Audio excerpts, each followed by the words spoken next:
I got a question. You see me? I'm getting my waves back. Who thought I fell off, man? I got some friends out there. It's like, Dre, man, you fell off. You can't do it no more. I said, boy, you must be crazy. Yeah, boy, man, listen. I didn't even, man. I'm still in the first quarter with these waves. The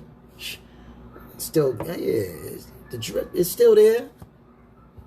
Man, I'm still maintaining. This is Harlem waves right here. These them Harlem waves up top. What's going on, Drew? What's going on, my brother?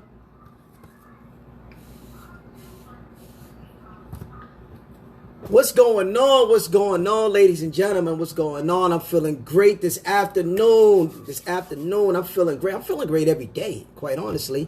But the sun is shining. I feel like God is smiling on me, and He's got His sunshine just radiating on me. Man, I'm happy. I can't complain. I got me a little cup of coffee. My energy is right. The vibe is right. You know what? I just voted too. How many of y'all out there did y'all vote? Did y'all vote? Anybody out here vote? Let me see how many of you can get some people on this line, man. I'm gonna see if anybody voted.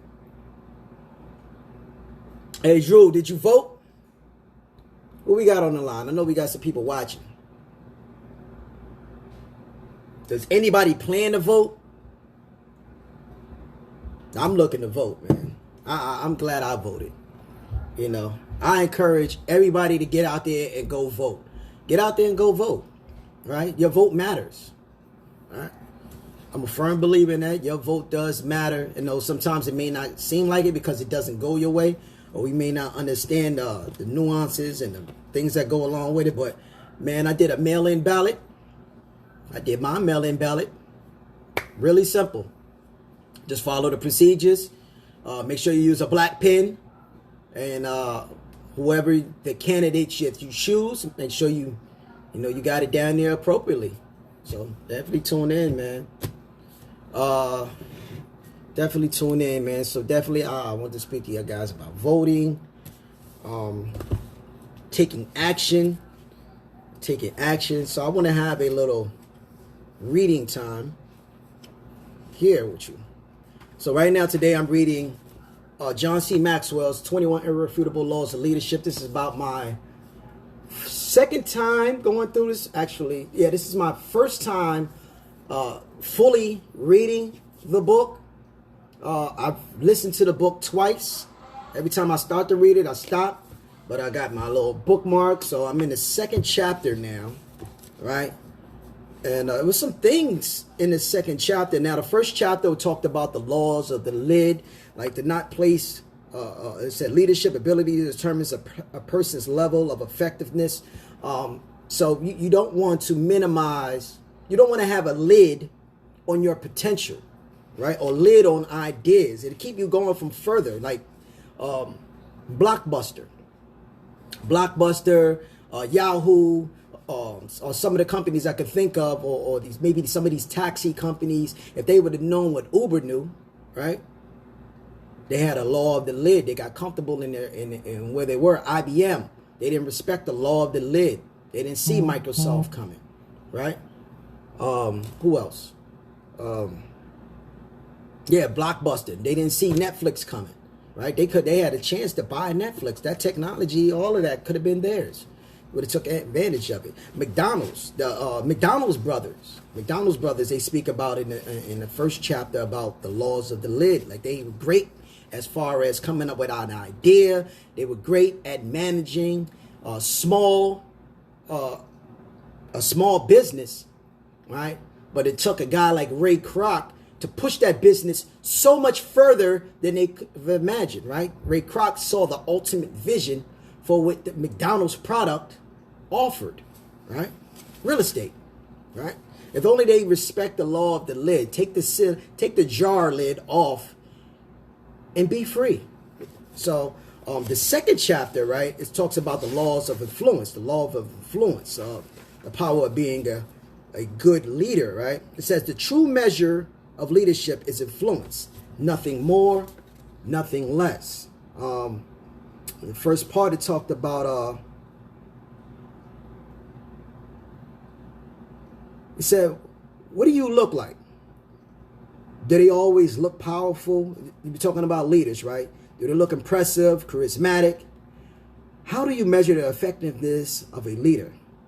Can you put two people side by side and instantly tell which is the better leader?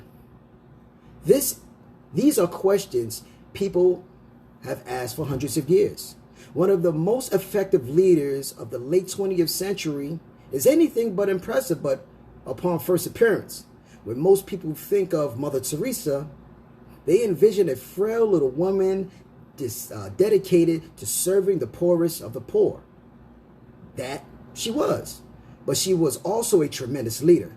I say that because she had an amazing amount of influence of others. And if you don't have influence, you will never be able to lead others. Right? What's going on? What's going on? I'm glad y'all tuning in. Again, I want to highlight that point. And I did highlight that point. He said, if you don't have influence, you will never be able to lead others.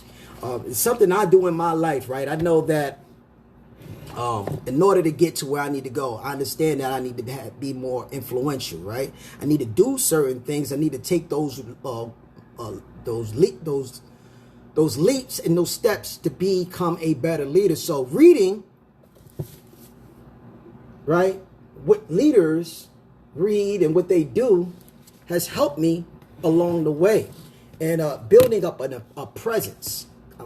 When I'm on the social media platform, believe me, it's very intentional, right? Because I want to build a presence. I want you to acknowledge, hey, look, this gentleman over here, he's smart, articulate, he's intelligent, he's not afraid to get on the camera and speak his mind about what he's doing, right? He's offering something, right? I have something to offer.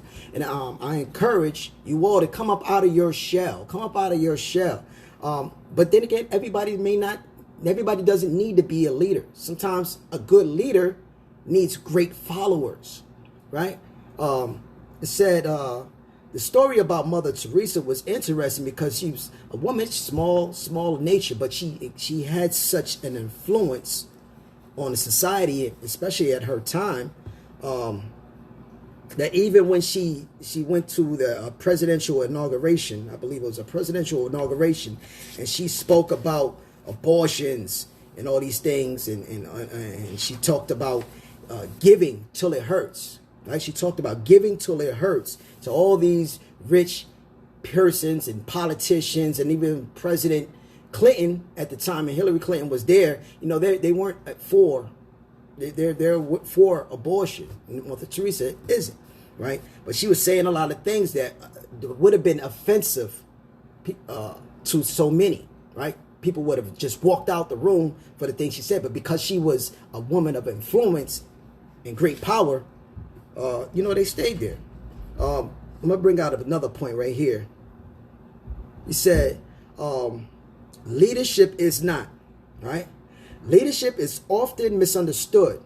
When people hear that someone has an impressive title or an assigned leadership position, they assume that individual to be a leader.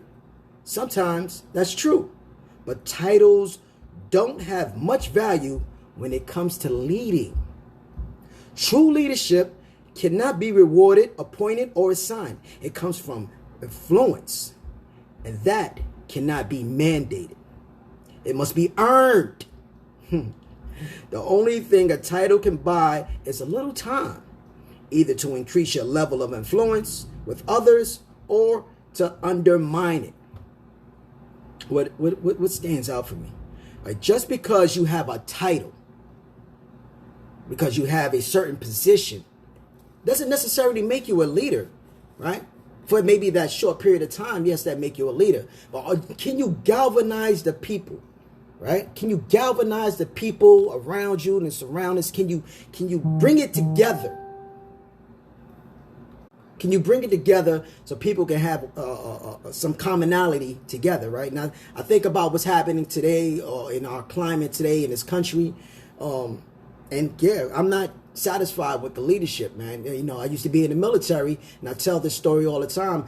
I had many commanding officers during my time or my tenure in the Navy, right? And I didn't always like the leadership at times, right? Because I felt it was, you know, sometimes it caused a little bit of division. You know, maybe they may have been too much on their high horse. But I did have one commanding officer that stood out to me, man. And he was always, you know, he got in the trenches. It felt like he cared for those that was his subordinates. And I can't truly remember his full name, but, you know, his leadership skills, I really did enjoy. So you kind of got to learn from the good and the bad, so you know what to and not to be like. All right. So another one of the things I liked here said 5 myths about leadership. The management myth. He said a widespread misunderstanding is that leading and managing are one and the same. Up until a few years ago, books that claimed to be on leadership were often really about management. The main difference between the two is that leadership is about influencing people to follow, while management focuses on maintaining systems and processes. Right? He said, as former Chrysler chairman and CEO Lee Iacocca Riley commented, sometimes even the biggest managers is like a little boy with a big dog waiting to see where the dog wants to go so that he can take him there. He said the best way to test whether a person can lead rather than just manage is to ask him to create positive change. I like that part. Let me go back again. The best way to test whether a person can lead rather than just manage is to ask him to create positive change. That's a key word in there. Create and positive. 2 powerful words right there, right? Managers can maintain direction, but often they can't change it. Systems and processes can do only so much. To move people in a direction, you need influence. Law of influence. I love this book. It's a really good read, and it really makes sense. 21 Irrefutable Laws by John C. Maxwell. A lot of us, even in our professional lives, in our homes, right, we may be just great managers, right? In my household, I feel like I'm a good leader, right? But I'm also a manager. So sometimes you got to differentiate depending on where you're at and what you're doing, right? In your home or your business, professional life, amongst your friends and your peers. Like, who is the leader, right? The person that's the leader is the person with the most influence, right? And they surround themselves with good managers to maintain and maybe even help create the system. See, a leader he's going to create the system, but he needs managers to help. He may need managers to help secure or fortify that system to make sure the information is being disseminated or distributed appropriately. Knowledge myth. This is number 2. Number two. I'm gonna do the 5. I'm gonna do all 5. Right? 5 myths about leadership. John C. Maxwell, 21 Irrefutable Laws of Leadership. Number 2, the entrepreneur myth. Frequently, people assume that all entrepreneurs are leaders, but that's not always the case. Entrepreneurs are skilled at seeing opportunities and going after them. They see needs and understandings how to meet them in a way that produces a profit. But not all of them are good with people. Many find it necessary to partner with someone skilled at the people part of the equation. If they can't influence people, they can't lead. Right? So, entrepreneurs, they may be skilled at seeing opportunities. They're skilled at seeing opportunities and going right after them. I think about that in my own business. I see an opportunity that I'm taking advantage of, right? I see an opportunity at learning how to trade in the world's largest financial market. I see an opportunity to get into real estate business. to take advantage of an opportunity, right? Because I know for a fact that a worker's mindset is not going to get me to the destination that I need to be at, that I would like to be at even right now, right? I want to be on the right side of the cash flow quadrant, like Robert Kiyosaki said, the entrepreneurial side, the business side, the investor side. So it forces that entrepreneurial spirit within me to be a leader, right? So I love that. I love that. You said they see the need and understand how to meet them, right? Many find it necessary to partner with someone skilled at the people part of the equation. See, because you may be a good leader doesn't necessarily mean you have the right people skills. You need to have the right people, the right system, the right tools, right? Number 3, the knowledge myth. Sir Francis Bacon said, knowledge is power. If you believe power to be the essence of leadership, then you might naturally assume that those who possess knowledge and intelligence are therefore leaders, right? That isn't necessarily true. You can visit any major university and meet brilliant research scientists and philosophers whose ability to think is so high that it's off the charts, but whose ability to lead is so low that it doesn't even register on the charts. Neither IQ nor education necessarily equates to leadership. I love that one because he's right? You got a lot of brilliant people, but they have no position of leadership, right? They can't maintain, they have no influence. This one reminds me of Nikola Tesla. Nikola Tesla was by far one of the most creative inventors of the last 100 years, right? Nikola Tesla is responsible for technology that we are utilizing today. He is the blueprint for a lot of different things. However, right, his business, his leadership skills, and putting people in position, it's terrible, right? He didn't take care of his business. His patents weren't there, right? He didn't patent a lot of his stuff, right? He didn't get the copyright. A lot of people took credit for the work that he did. And by the time he was able to recognize what happened, he was gone. He is responsible. He is by far, even Thomas Edison. Thomas Edison was brilliant. He was a great leader. He managed to put so many people, so many of these great minds together, right? He wasn't the smartest person. He was smart. He was an entrepreneur, and he had a lot of knowledge, but he also had the right people around him, right? And he got a lot of credit for some things that he may not have created. It's just facts, right? A lot of things that Nikola Tesla created, he took credit for. So anyway, knowledge isn't everything, right? You can have all these degrees, you can have all the major, you can have all these great accolades, but your leadership skills just may not be there. That's okay. It's good to recognize that. So it doesn't, again, it's not necessarily equal to leadership. Number four, the pioneer myth. Right? Another misconception is that anyone who is out in front of the crowd is a leader.